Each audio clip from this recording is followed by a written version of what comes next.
Ao falar sobre jejum, ao falar sobre exercício devocional, ao falar sobre solitude e sobre silêncio, ao falar sobre estudo, todos imediatamente reconhecem que esses temas são temas ligados aos exercícios espirituais, práticas, que têm por objetivo fazer com que fiquemos, que estejamos sensíveis à voz de Deus, que cultivemos a nossa comunhão com Deus. Entretanto, haverá dentre os exercícios para a alma lugar para a festa. Festa não é coisa mundana, festa não é uma prática ligada à carne, festejar não é pecado para o cristão.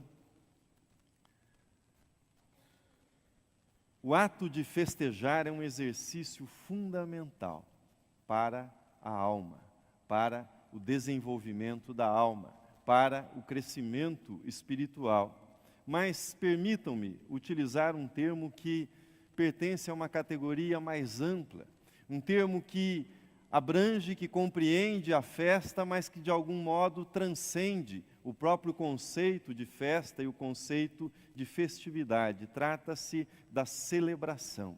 A alma humana precisa de celebração. Nós precisamos de celebrações na nossa vida. A alma humana tem necessidade de celebração, mas que é celebração? Em que consiste uma celebração? É a reunião entre pessoas com um propósito de agradecer, um propósito de comemorar algo importante na vida pessoal, importante na vida comunitária ou importante na vida nacional, na vida do país. Por exemplo, há celebrações nacionais como o nosso 7 de setembro, o Dia da Pátria. Há celebrações de natureza pessoal como o dia do seu aniversário ou o dia do seu aniversário de casamento. E há celebrações comunitárias como esse dia, celebrações religiosas como a Páscoa, ou como este dia, o dia da grande comunhão, dia no qual nós celebramos a organização da Igreja Presbiteriana Independente do Brasil. Celebrações são importantes, mas é preciso reconhecer que a celebração e o espírito de celebração têm estado sob constante ataque. A celebração está sob ataque. E nós sabemos disso porque nós vivemos sob a ditadura da produtividade, de sermos produtivos. Eu fiquei impressionado com Benjamin Franklin, não por ele ter dito que tempo é dinheiro, isso eu já sabia, mas fiquei muito impressionado ao ler que Benjamin Franklin era tão obcecado, mas tão obcecado pela produtividade, por usar o tempo de um modo produtivo, que ele pedia para que a sua esposa cronometrasse se ele abotoava a camisa mais rápido de cima para baixo ou de baixo para cima.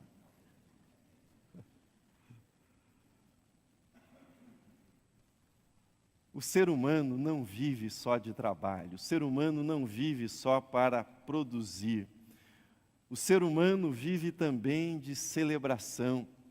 Nós, seres humanos, precisamos de festa, nós precisamos do ócio na nossa vida, isso também é parte da vida humana. As críticas à escravidão do trabalho na sociedade capitalista são bem conhecidas, não vou aqui revisitá-las nessa manhã, nesta meditação, mas permitam-me citar rapidamente uma crítica atual que me parece bem interessante e bastante criativa. Trata-se de uma série britânica, uma série de TV, uma série britânica chamada Black Mirror, ou Espelho Negro, na tradução para o português. É uma sátira, é uma brincadeira, é uma crítica em tom de sátira, e todos os episódios, não é uma sequência, mas cada episódio tem um tipo de crítica, e há um episódio da primeira temporada, o segundo episódio, no qual as pessoas pedalam o tempo todo, que está aí na imagem, elas precisam acumular pontos ou méritos, como é o título desse episódio, 15 milhões de méritos, e esses méritos são trocados por presentes que são presentes virtuais também, ou pela possibilidade de participar de um programa que é uma espécie de show de calouros, como nós conhecemos aqui no nosso país. E a vida se resume em pedalar ao lado uns dos outros, mas sem que tenham conversas, sem que tenham amizades, vão para o refeitório, também não se conversam, se alimentam de modo mecânico, não se olham nos olhos. Do trabalho vão para o quarto e interagem com essa tela, interagem na verdade com o avatar, cada um tem o seu avatar e vão comprando itens para esse avatar. Adormecem, recomeçam tudo de novo e vivem para acumular esses pontos que são trocados por coisas virtuais. No futuro, já presente, retratado pela série, não há espaço para o ócio. Não há lugar para o abraço, para a conversa, se produz muito, mas não se sabe bem o que se produz, não se sabe para quem se produz e não se sabe exatamente para que aquilo servirá, qual será o propósito.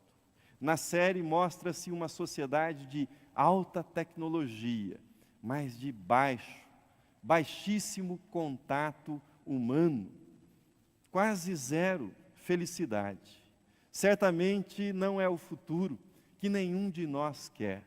Não é o futuro que nenhum de nós imagina para si, um futuro de produção e nenhuma celebração, nenhuma felicidade. Com isso, passo ao texto bíblico, a palavra de Deus. Deus e a celebração. Se Deus quisesse que a vida fosse somente trabalho, se Deus quisesse que a vida fosse somente produção, Ele não teria instituído um dia para o descanso. Se Deus quisesse que a vida fosse somente trabalho, Ele mesmo não teria descansado no sétimo dia, tendo terminado a sua criação. Se Deus detestasse as celebrações, Ele não teria instituído as festas, como a Páscoa, o Pentecostes, primícias e outras grandes festas registradas no Antigo Testamento. Se Deus fosse avesso às festas, Jesus não teria realizado o seu primeiro milagre numa festa, uma festa de casamento, transformando a água em vinho para que aquela festa pudesse continuar com toda a sua alegria. Se Deus detestasse festas, Jesus não teria sido acusado, como no texto que lemos, de ser bebedor de vinho e glutão. Quando o filho perdido retorna para a casa do pai, no Evangelho de Lucas isso está registrado, ele é recebido na casa do pai não com uma reunião, com um acerto de contas ou com uma assembleia, mas o pai recebe o filho com beijos e abraços. Mata-se o melhor novilho, e o filho mais velho, quando chega, ouve que tem música, tem dança, tem festa na casa do pai, e fica escandalizado com isso.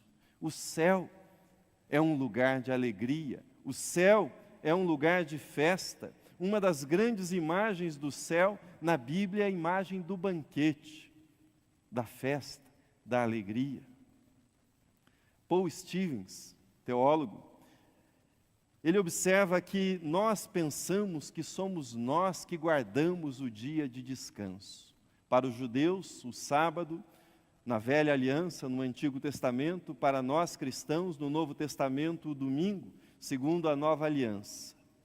Mas esse teólogo diz, na verdade, não somos nós que guardamos o dia de descanso.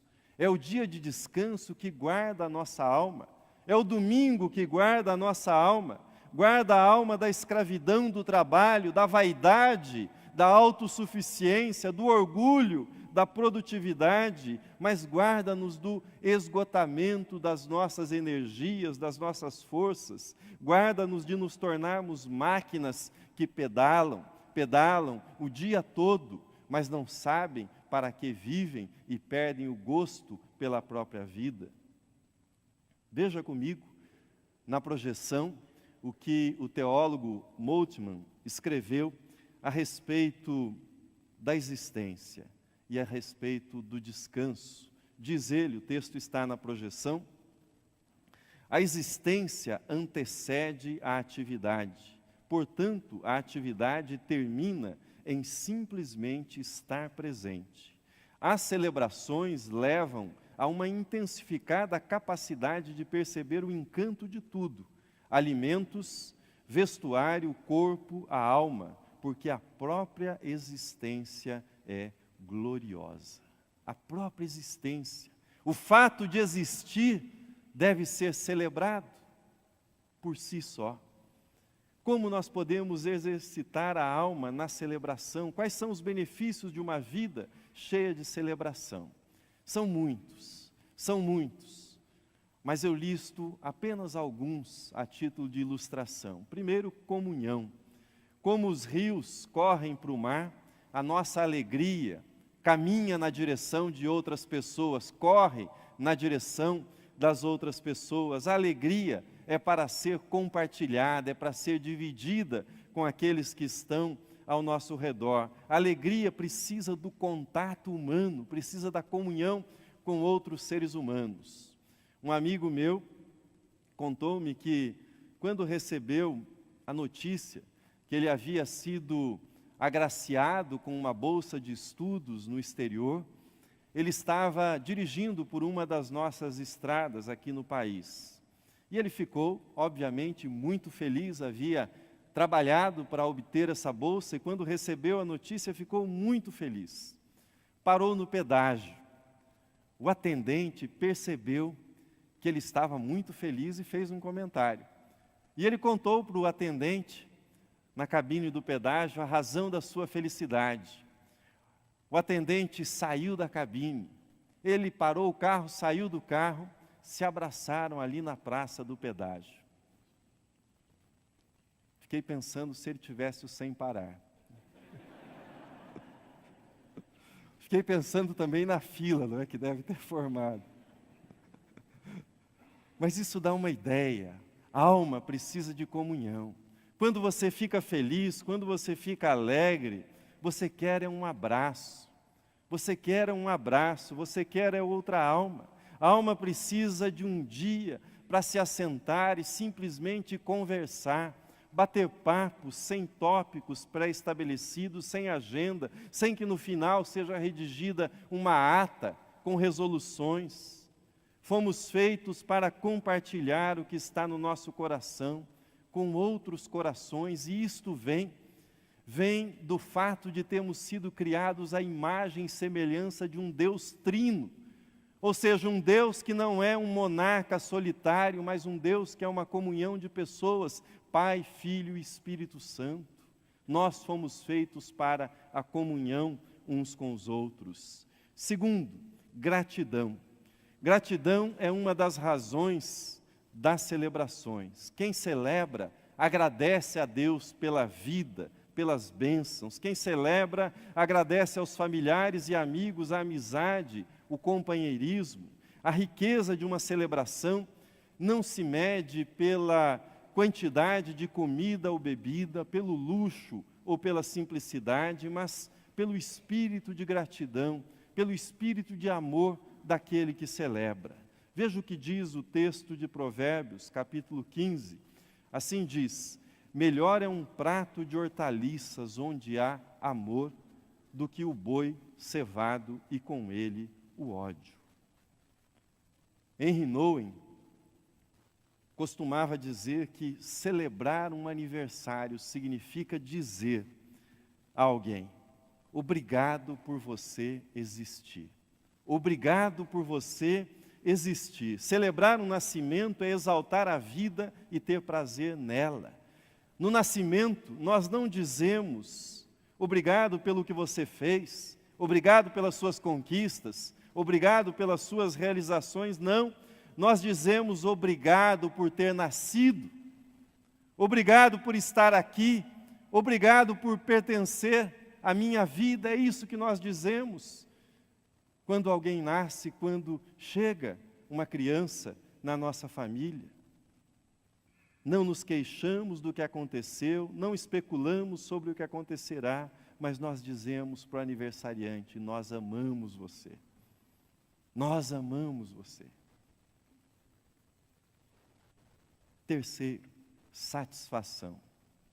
A festa, ela traz prazer aos sentidos.